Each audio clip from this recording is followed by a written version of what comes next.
Keeping Up with Jones, the Lonnie Jones podcast adventure, is brought to you by TKM Incorporated.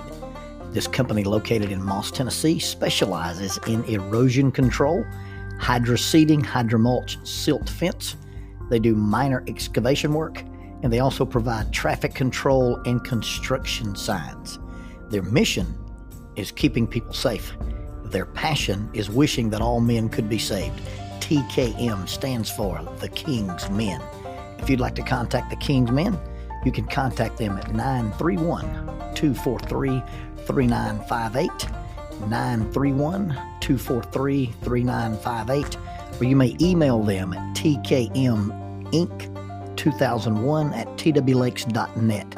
That is tkminc2001@twlakes.net. The King's Men, in partnership with Keeping Up with Jones, the Lonnie Jones podcast adventure.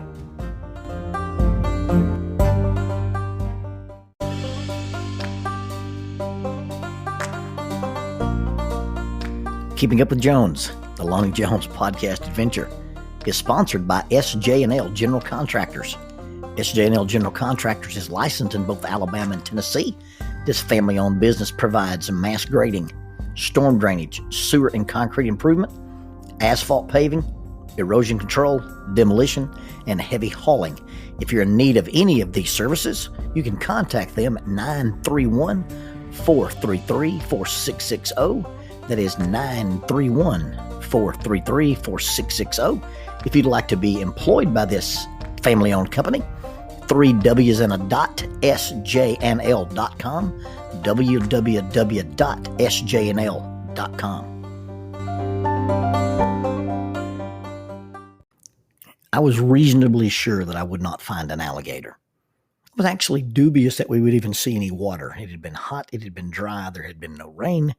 But Rowan is fascinated with alligators, and the kids were spending a couple of days with us. And I said, well, let's go walk on the boardwalk over there at the swamp area where they take the students on the nature hikes. And let's see if we can maybe even see at least maybe, a snapping turtle or something.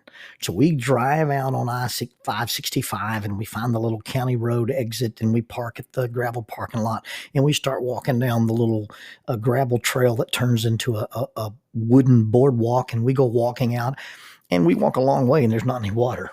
But we did find some animal tracks in the hardening mud, and I got to show Gunner, hey, this is the front paw of a beaver. This is the back paw of a beaver. This is a deer track. This is a raccoon track. This could possibly be an armadillo. Hey, and this might even have been a bobcat track. And we go all the way to the end of this boardwalk, and we finally find some water. And looking over the water, Gunner says, hey, there's a snake. And sure enough, coiled up on this little log on the outside of the railing of the boardwalk is this little water moccasin. So we take some pictures of it, and we can blow up the pictures or enlarge them and say, hey, look at the way his eye looks. And now, this is only true in North America. But if a snake's eye has a slit like a cat's eye, then it's a venomous snake. And you can also look at the shape of the head. And you can also look between the eye and the end of the nose, and there's a heat-sensing pit, and that makes it a pit viper. Our snakes that are venomous have a pit. They're pit vipers. They have a uniquely shaped head. There's a clear distinction between the neck and the head.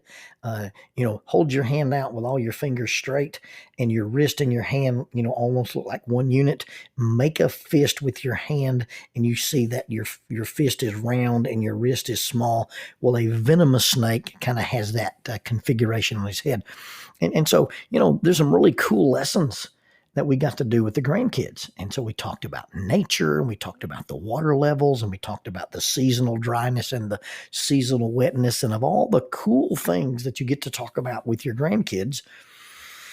I was unprepared for the discussion I was going to have at the McDonald's. Now, when we were young parents and Lonnie Beth was little, we would go to McDonald's and let her eat and play on the play place and burn off some energy. And now all the play places are enclosed. They're air conditioned. We've just been walking in the arid swamp. And so we're driving home, and the decision was made, instead of cooking supper, we'll just buy them supper. and we'll sit here at the McDonald's and let them eat supper and burn off some energy. And as we walk into the McDonald's, we pass or have to go through this small group of people standing at the door. And I'm relatively sure it was 3 young ladies. Now, when I tell you that I'm relatively sure that they were 3 young ladies, 2 of them absolutely young ladies. They were older girls, in their teenage years, and they were a little larger than their friend. But their friend that was there, you could tell she was a well, at least topographically, she was a young lady. This is a family-friendly podcast. So, look right around the shoulder line. You go, hey, I think that's probably a young lady. But she was wearing, and by wearing, I don't mean it was fake. It wasn't painted on. It wasn't brushed on. It was growing. But she was wearing a mustache and a beard and had long black hair. A perfect resemblance of Johnny Depp. And we walk into the McDonald's between these individuals, and Gunnar looks at me and says, Papa Jonesy, why did that lady have a beard? This is when your pawpaw filter kicks in. This is when you're thankful you have a pawpaw filter. Because the things that ran through my mind trying to get out of my mouth were things I should not say to a 5-year-old. There's things I shouldn't probably say to anybody. Had this question been asked me by Bob Danoon or Jason Brightwell, there's no telling what would have come out of my mouth. But I looked at Gunnar and said, son, I don't really know. Maybe they're playing dress up. Maybe they're working out the details for their Halloween costume. Maybe they've been in a theatrical production. Maybe they've been in a play. I really don't know why this person who looks like a female in one way has a Johnny Depp beard and mustache in the other. And so that's spinning around in my head. Did I handle this right? Was I politically correct? Was I kind? Was I not judgmental? And then I walk into the McDonald's and there's a kiosk. Now, I've been to McDonald's a lot, and I've been to lots of McDonald's. And my experience at McDonald's is I want to walk up to the counter. I want to place my order. I want to give you my money. I want to get my order. I want you to call out a number 254, and I want to go get my food. I don't want you to ask me for my name, and I don't want to deal with a kiosk. I want a pleasant experience when I'm spending money for overpriced, cheap food that's bad for you. I like the Chick-fil-A experience. Welcome to Chick-fil-A. Be my pleasure to serve you. Yada, yada, yada. Can I carry you to the parking lot? That kind of stuff. Okay. I like the Chick-fil-A experience.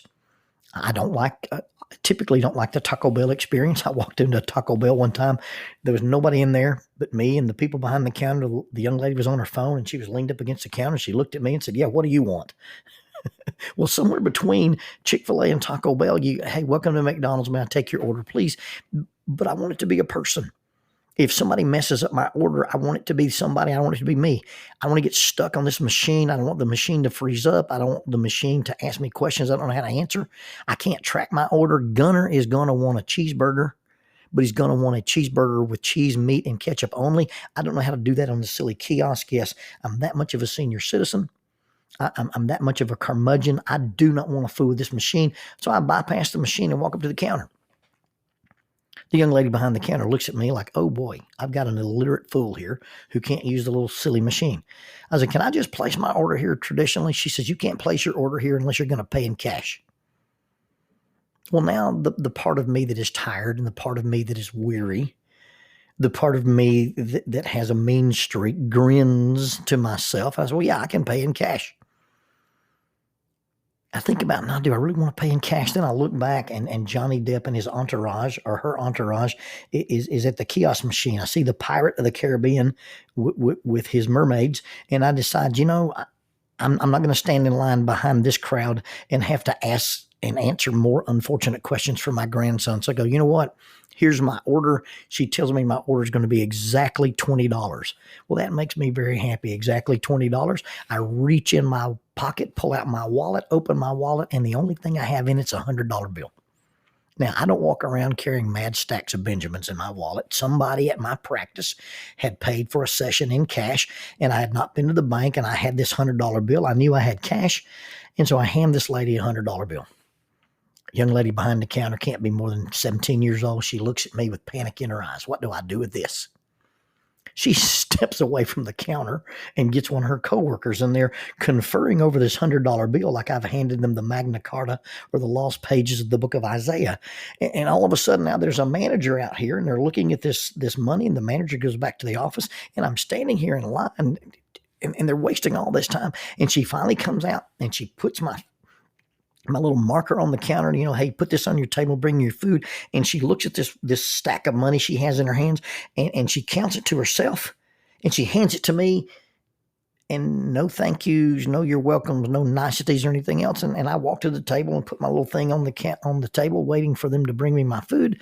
And I start to put the money in my wallet, and just something inside me, the tremor in the force, my spider sense tingled, said, you better count this cash. And I counted it, and it was wrong. And it was bad wrong. And I tell Jackie, look, I've got to go fix this thing. They gave me the wrong change. And so I walk up to the counter, and the girl that didn't wait on me intercepts me and goes, do you have a problem? And I think the young lady that gave me my change gave me the wrong amount of change. And she said, well, what makes you think she gave you the wrong amount of change? I said, can I just speak to her, please? So she puts her hands on her hips and wiggles her head in a way that is disrespectful, at least in my eyes. And she gets her little compadre up there. And now I've got, the dynamic duo standing here at the counter. And I said, I think you gave me the wrong change. And her friend said, well, what makes you think she gave you the wrong change? I said, young lady, when I paid for my food, did I give you $100 bill? She said, yes, sir, you gave me $100 bill. Now she probably feels like she's being set up for some kind of a scam. I know that I know I gave you $100 bill, and I'm going to ask for some more money back. I said, well, since you know I gave you $100 bill and my meal cost $20, would you count the change? And so she grabs the handful of change I gave her, and she begins to count, and she's exasperated. 20, 40, 60, 80, 100, 120, 140. And then things get real uncomfortable. I said, now the way I understand it, I'm paying you to eat your food, but under the current situation, you're going to pay me $60 to eat a cheeseburger. I don't think that's the way McDonald's works. Now they're laughing. She gives a big, heavy sigh of relief. She puts her hand on her chest and said, sir, you probably just saved my job. Because she'd given me $140. I gave her a $100 bill. What I owed for the food was $20, and she gave me back $140. I'm making $60. Well, I guess I'm only really actually making $40, but she's paying me $60 to eat a cheeseburger. And I said, well, I just wanted to make sure that we got the change, and we got the change right. It was amazing the change we got. You see, I came up to the counter and I said, look, I'm trying to fix a problem. And I wasn't trying to fix my problem. I was trying to fix her problem. And at first she didn't appreciate it. She didn't want to be told how to do her job. She didn't want to be told that she'd done her job wrong. She didn't want to be told she'd made a mistake, and she didn't really want to deal with me. Well, I guess I'm that way too. I don't like it when you approach me about a problem. I don't like it when you tell me I've done something wrong. I don't like it when you tell me I am wrong. Sometimes, even though I'm not happy about it, when somebody approaches me with a problem, it may not be their problem they're trying to fix. They may be trying to fix a problem that I've got. See, the problem is not theirs, it's yours. And if somebody approaches you and they say, look, we need to talk about this, and either this wasn't done or this needs to be done or this wasn't done right. When somebody approaches us and they want to fix a problem and the problem is ours, we can be rude, we can be standoffish, we can be in denial, we can be condescending, we can be mad, we can be uncomfortable. Or you know what? We can accept that we were wrong. We can listen. We can accept responsibility. We can accept accountability. And then once I accept responsibility and once I accept accountability, then the next thing that I do or the next thing I say will be an appropriate action. You see, when someone tries to correct my problem, It's not that they've got a problem, but they've recognized that I've got a problem, and they're trying to help me fix it. When that happens, and I take that advice and I listen and I accept responsibility and I act appropriately, then the end result of that is when you bring this to me and I do what's right, when you point out my mistakes, you know what you get? You get the correct change. Godly sorrow works repentance that leads to salvation, not to be regretted. When I recognize that I was wrong, that I did something wrong, or I failed to do something right, and you point it out to me and I accept it, then the change that occurs, the change you get back, is the correct change.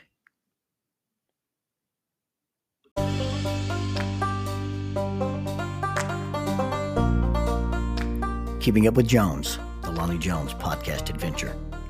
I am your host, Lonnie Jones. My wife Jackie and I moved to the city of Huntsville in 1986 for me to be a youth and family minister. I have been a minister since 1980. I have served in this community as a police chaplain assigned to a SWAT team since 1992, and I've been in private practice as a licensed professional counselor since 1998. I'm also an adventure educator and an avid outdoorsman. I dabble in rock climbing and I goof around with Brazilian Jiu-Jitsu. Our life has been full of many wonderful experiences and some just outright adventures.